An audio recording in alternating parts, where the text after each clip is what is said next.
जय श्री कृष्णा दोस्तों। आज हमारे देश में एक बहुत ही गंभीर जो मुद्दा है जो अभी उठा है, जो कि होना नहीं चाहिए था गंभीर, फिर भी वो गंभीर मुद्दा बन चुका है कि हमारे अयोध्या में जो राम मंदिर बन रहे हैं, हर क्षेत्र की अपनी अपनी मर्यादा है, अपनी अपनी सीमा होती है। जैसे खेल की हो गई, धर्म की हो गई और राजनीतिक हो गई। सब की अपनी एक मर्यादा होती है और अपनी अपनी मर्यादा में ही सबको रहना चाहिए। राजनेता लोगों की वीडियो पर या ऐसी हर प्रकार की वीडियो जो आए विवादित, मैंने सब पर लगभग कमेंट किए। राजनीति को हर चीज़ में मिक्सिंग नहीं करना चाहिए। जैसा कि आप देखे होंगे कि वर्ल्ड कप जब 2023 में हो रहा था फाइनल, हमने अपने सोशल मीडिया के माध्यम से इस पर आवाज़ उठाए थे कि आप जो हैं राजनीति को खेल में मिक्स नहीं कीजिए। मैंने हमेशा से राजनेता लोगों को देखता हूँ, वो गेरुआ वस्त्र पहन लेते हैं, वो उसके लायक हैं या नहीं हैं। मैंने इससे पिछले वीडियो में भी ये भी मैंने बताया था कि बहुत सारे ऐसे भक्त हैं जो माला ले लेते हैं पर उसका पालन नहीं करते हैं। वैसे लोगों को माला नहीं लेना चाहिए। मैंने उसी प्रकार बोला था कि अच्छा है खराब है, नेता आजकल कैसा होता है राजनीतिक में आप सब हम लोग जानते ही हैं। तो वैसे लोग को गेरुआ वस्त्र पहना करके आप भक्त बना देते हैं, वो उस लायक है या नहीं है, वो उस वस्त्र के लायक भी है कि नहीं है, ये हम नहीं जानते हैं। लेकिन फिर भी हम उसे गेरुआ वस्त्र पहना करके उसे हम एक भगवान का भक्त घोषित करके उसे हम अच्छे बहुमत से जिता करके सत्ता में भेज देते हैं, या ईवीएम की घोटाला करके हम किसी तरह उसको सत्ता में ला देते हैं। पर उसके लायक वो है कि नहीं। आजकल भगवान को लोग इतना राजनीतिक में इस्तेमाल कर रहे हैं, लोग इतना कर रहे हैं कि जिसकी कोई सीमा नहीं है। मैंने इस बार भी जब से ये मुद्दा उठाया, मैंने हमेशा कहा कि आप जो हैं राजनीति को धर्म से नहीं जोड़िए कभी भी। जब भी एक डिपार्टमेंट दूसरे से जुड़ेगा तो बीच में गड़बड़ हो जाएगा। राजनीतिक में जब धर्म जुड़ेगा तो आदमी कन्फ्यूज कर जाएगा कि अच्छा कौन है खराब कौन है। उसे उस अच्छे खराब की पहचान वो करना जो है ना बहुत मुश्किल हो जाएगा, क्योंकि आध्यात्मिक चीज़ ही ऐसा है। और इसी से हमारे मन में हमारे दिल में लोग खेल के चले जाते हैं, हमारी भावना से खेल के लोग चले जाते हैं। धर्म एक नाजुक चीज़ है जो हमारी नस है, उस पर कोई भी आता है उस नस को दबा करके हमारा जो है फ़ायदा उठा लेता है, हमारा शोषण करके चला जाता है। तो इसीलिए हमने शुरू से इस पर आवाज़ उठाई कि राजनीतिक चीज़ों को धर्म से नहीं जोड़ना चाहिए।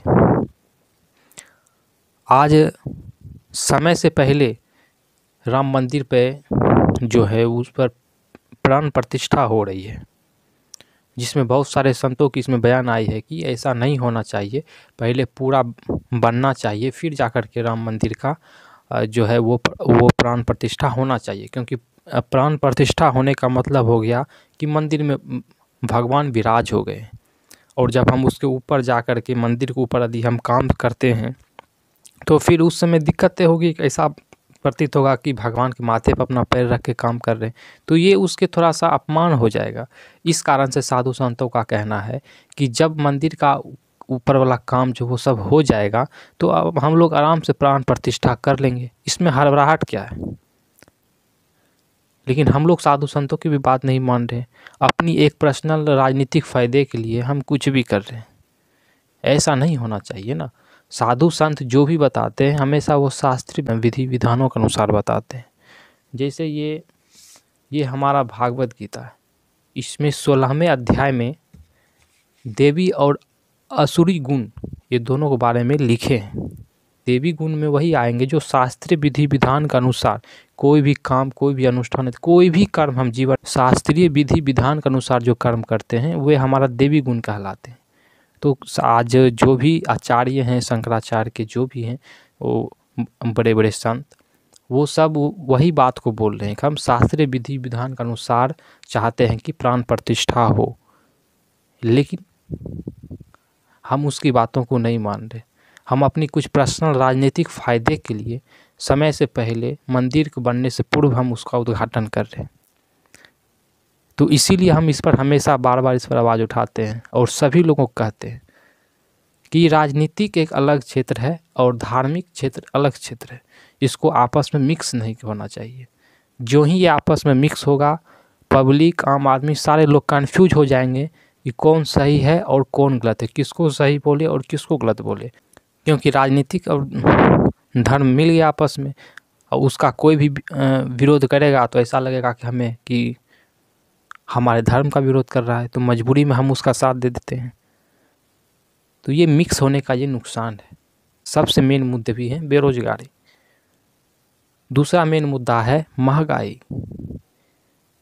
और भी बहुत सारे मुद्दे देश में चल रहे हैं जो ईवीएम घोटाले को लेकर के चल रहे हैं देश में। मैं इन सब चीज़ों पर बोलना नहीं चाहता हूँ क्योंकि मेरा चैनल धार्मिक चैनल, लेकिन मजबूरी में बोलना पड़ रहा है। वो सारे मुद्दे जो मेन मुद्दे हमारे हैं वो सब पीछे दब गए, सिर्फ एक राम मंदिर के आगे।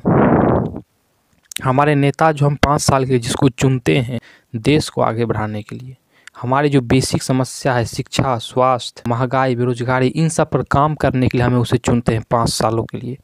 इसके लिए नहीं चुनते हैं कि वो जाके पूजा करे, राम मंदिर बनवाए और उस धर्म पर अपना राजनीतिक खेले, इसलिए हम उसे नहीं चुनते हैं।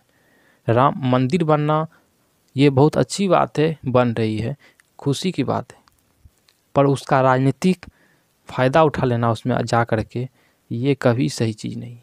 जो साधु संत बताते हैं, रास्ता दिखाते हैं, उसी के अनुसार हमें चलना चाहिए, उसी में हमारे फ़ायदे हैं। क्योंकि यदि साधु संत की बात हम नहीं मानते हैं तो इसका मतलब हम असुर वाले गुण वाले व्यक्ति हैं, राक्षसी गुण वाले हम व्यक्ति हो गए। हम हमेशा यही उद्देश्य रखते हैं कि जो शास्त्रीय विधि विधान के अनुसार जो सही चीज़ें हैं उसको धारण किया जाए, जो गलत है उसको रोका जाए। और जब इतने बड़े बड़े संवैधानिक पद पर बैठ के जब लोग इस तरह की गलती करेंगे तो फिर और लोगों की आप क्या कह सकते हैं। इन नेता लोग राजनीतिक में जो भी जाते हैं पढ़े लिखे तो कम होते ही हैं, लेकिन आज ये भी पता चल गया कि अपने शास्त्र ज्ञान की भी इसे नॉलेज नहीं होती है। यदि इसे शास्त्र ज्ञान का नॉलेज होता, भगवत गीता जिसको लेकर के ये प्रचार भी करते हैं, उसको यदि ये पढ़ा होता तो आज ये ऐसा काम कभी नहीं करते। लेकिन इसे कौन समझाए। भगवान इनको सद्बुद्धि दे कि सही काम करे और शास्त्रीय विधि विधान अनुसार करे, देवीय गुण के अनुसार करे। उम्मीद करते हैं कि आप हमारी भावनाओं को समझे होंगे। ये किसी एक नेता या पॉलिटिक्स के सपोर्ट में हमारी बात नहीं रहती है। हम शास्त्रीय विधि विधान के अनुसार कोई भी काम करेंगे वो ज़्यादा शुभ होगा और अच्छा होगा।